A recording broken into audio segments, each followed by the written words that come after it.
Imagine having everything the world has to offer: unparalleled wisdom, immeasurable wealth, absolute power, and a respected empire. Now, imagine losing it all because of one fatal mistake. This is the story of Solomon, the king of Israel who began his reign as the wisest man on earth, but ended up entangled in idolatry, disobedience, and divine judgment. Solomon's journey is one of the most fascinating and controversial in the Bible. He built the magnificent Temple of Jerusalem, left a legacy of wisdom recorded in Proverbs and Ecclesiastes, and forged political alliances that led Israel to its peak of prosperity. However, his ambition and many marriages to foreign women led him away from God, causing him to build pagan altars and be influenced by foreign cultures that corrupted his faith. But what led the world's wisest king to make such foolish decisions? How could someone who received wisdom directly from God end up trapped in sin and futility? And more importantly, what can we learn from this story to avoid making the same mistakes? If you have ever wondered about the true meaning of success, faithfulness, and the pursuit of wealth, Solomon's life offers valuable lessons. After all, what good is having everything if you still lose what truly matters? Get ready to dive into a story filled with glory, betrayal, regret, and a late conversion. In the end, you'll see that Solomon's story is not just about a king from the past, it's about the choices we all make every day. From an early age, Solomon carried a grand destiny. As the son of the legendary King David, he not only inherited the throne of Israel, but also an immense responsibility. Before departing, his father gave him a crucial piece of advice: to follow God's commandments in order to ensure a prosperous reign. It was a clear warning Solomon's success would not depend solely on political strategy or military strength, but on his faithfulness to the Lord. Despite his youth, Solomon already demonstrated intelligence and discernment. He understood that leading Israel was no simple task. Governing a people chosen by God required more than wealth and political alliance. It demanded wisdom and reverence for the Lord. His beginning was promising, as he showed a willingness to listen to counsel and seek divine guidance, something essential for any leader striving for success. His rise to the throne was not without challenges. As in any succession of power, there were rivals eager to take his place. However, Solomon acted with prudence, consolidating his authority and eliminating threats. He did not rely solely on his position as the king's son, but also on God's promise to David that his lineage would rule over Israel for generations.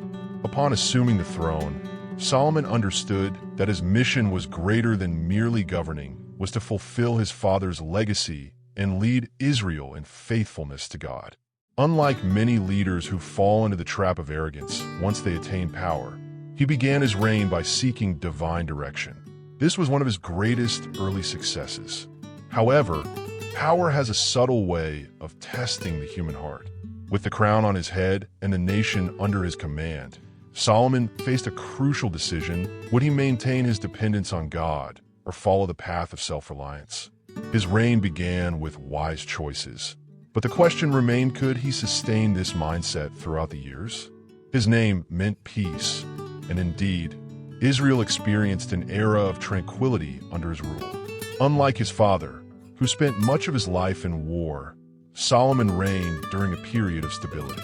But external peace does not guarantee inner peace. And, as we shall see, his heart would become the true battlefield where his greatest struggles would take place. Solomon's beginning was brilliant, but the lingering question remains: how can someone start so well and still end so poorly? The answer begins to take shape in the next part of his story, the day when God appeared to him with an unexpected offer.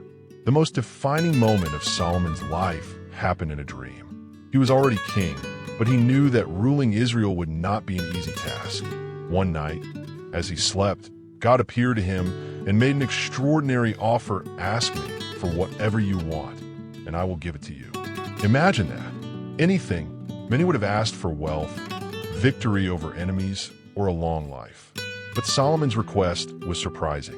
Instead of material riches or military power, he asked for wisdom to govern with justice. He recognized that without discernment, he would not be able to lead such a large and complex nation. This request pleased God deeply. As a reward, the Lord not only gave him wisdom like no one had ever possessed before, but also added wealth and glory. Solomon would become the wisest man on earth, and, as a bonus, one of the richest. Solomon's wisdom soon became evident. His most famous judgment involved two women disputing the motherhood of a baby.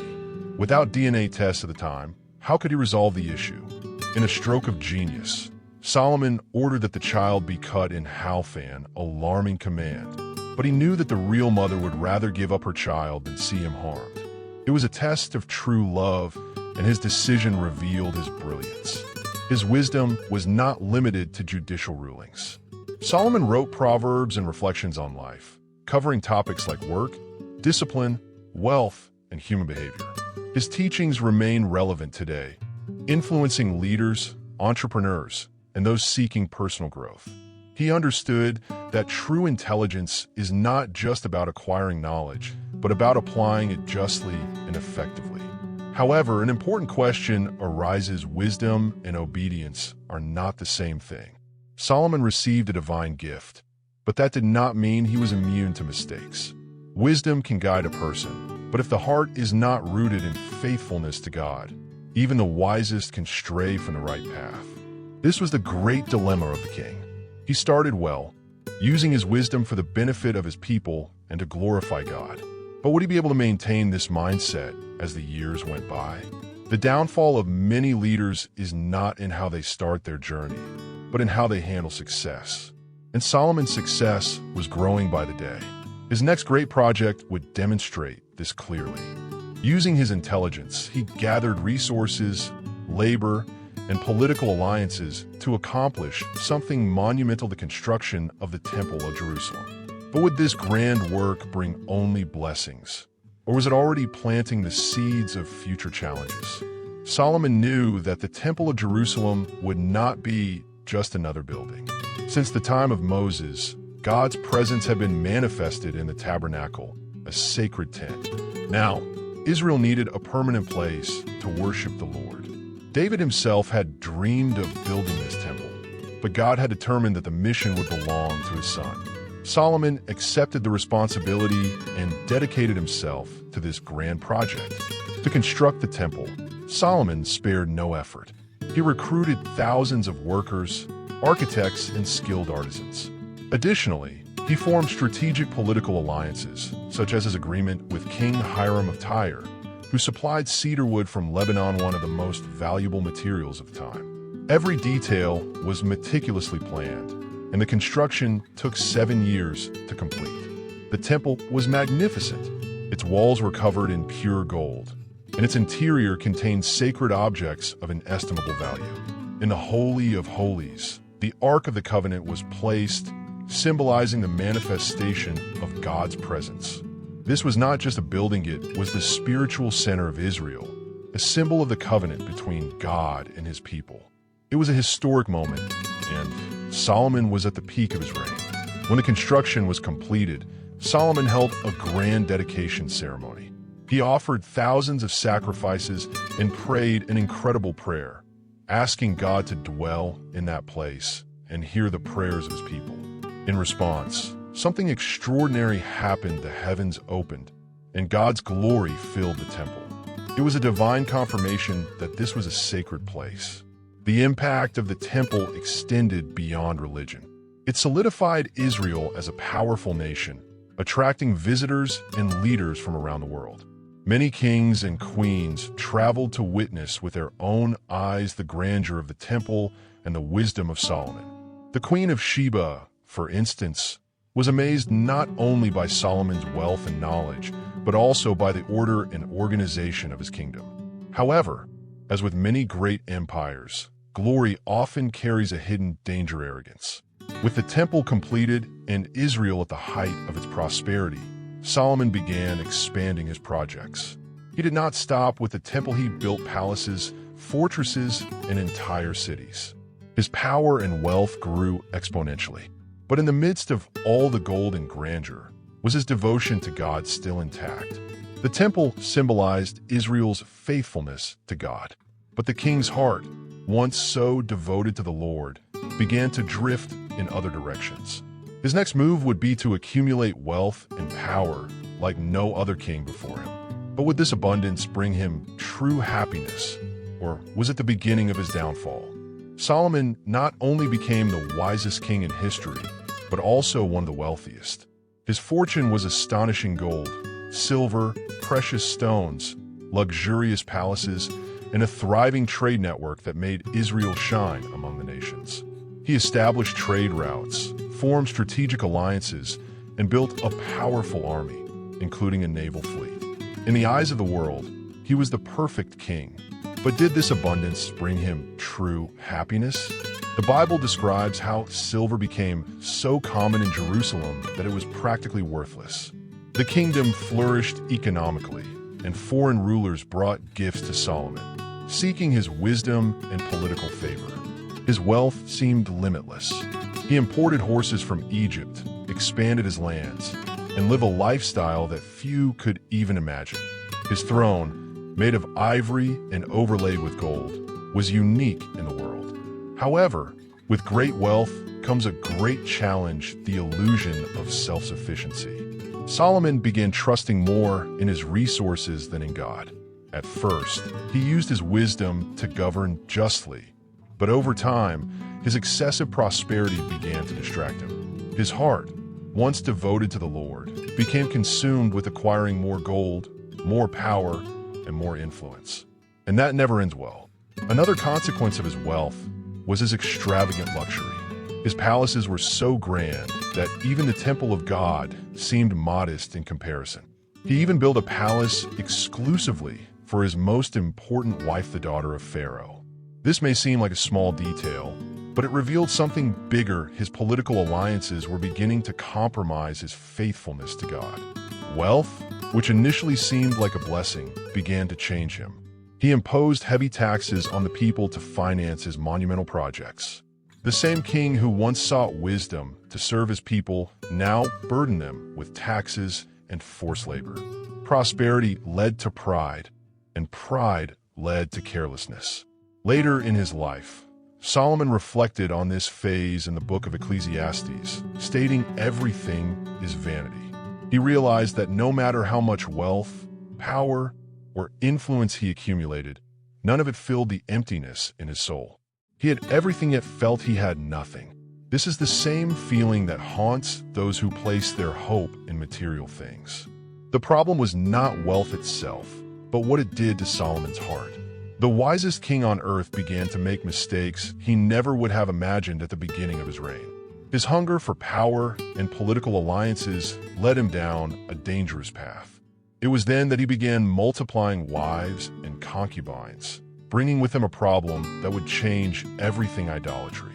Solomon's peak was also the beginning of his downfall. With so much power and wealth, he began to drift away from the principles that had made him great. But his most fatal mistake was not gold or palace, it was his divided heart. To strengthen political alliances, he married hundreds of foreign women, including princesses from Moab, Ammon, Sidon, and the Hittites. In total, he accumulated 1,000 women, including wives and concubines. These marriages were not just about love or desire. They represented political pacts between Solomon and other nations. Each new foreign wife brought her culture and, more importantly, her gods. Over time, he allowed idolatry to enter Israel. The wisest king in the world was now turning away from the true God to please his wives. The problem is that idolatry is not just a change of beliefs, it corrupts the heart. Solomon began to build altars for his wives' gods, such as Ashtoreth, Molech, and Chemosh. Imagine the scene: the same king who built the Temple of Jerusalem was now sponsoring pagan worship. Israel, which was meant to be a model of faithfulness to God, was becoming a land polluted by foreign influences. Solomon's downfall did not happen overnight. He didn't wake up one day and decide to betray his faith. It was a gradual process, just as it happens with many people today. Small compromises, minor concessions, and before he realized it, he was completely entangled in idolatry. This is a powerful warning. No one falls suddenly. It happens little by little when they stop guarding their heart. This mistake had devastating consequences. Solomon, who was once a symbol of wisdom, now set a dangerous example for the people. If the king himself didn't obey God, why should the people? Spiritual corruption spread across Israel, and the identity of God's chosen nation began to fade. The sin of a leader never affects only him, it always impacts an entire nation. The worst part? Solomon knew he was wrong. He was familiar with God's laws and the warnings given to Israel. Yet, he chose to ignore them. His pursuit of more power and influence blinded him to what truly mattered. In the end, he traded faithfulness to the Lord for fleeting pleasures and fragile political alliances. But God would not be ignored. Solomon's mistake would come at cost. The Lord decided to act, and divine judgment would not be delayed. What was once a solid kingdom would begin to crumble. The king himself would face the consequences of his choices. But the real question remained, was there still time for repentance? Solomon's downfall was not limited to personal decisions. The same king who began his journey by building the Temple of Jerusalem ended up constructing altars for pagan gods. As if allowing his wives to worship other deities wasn't bad enough, he himself began participating in these rituals. This was an act of total disobedience to God. If this message resonated with you, make sure to subscribe to the channel and turn on notifications so you don't miss more powerful reflections like this. Share this video with someone who needs to hear this message, and leave a comment about what impacted you most in Solomon's story.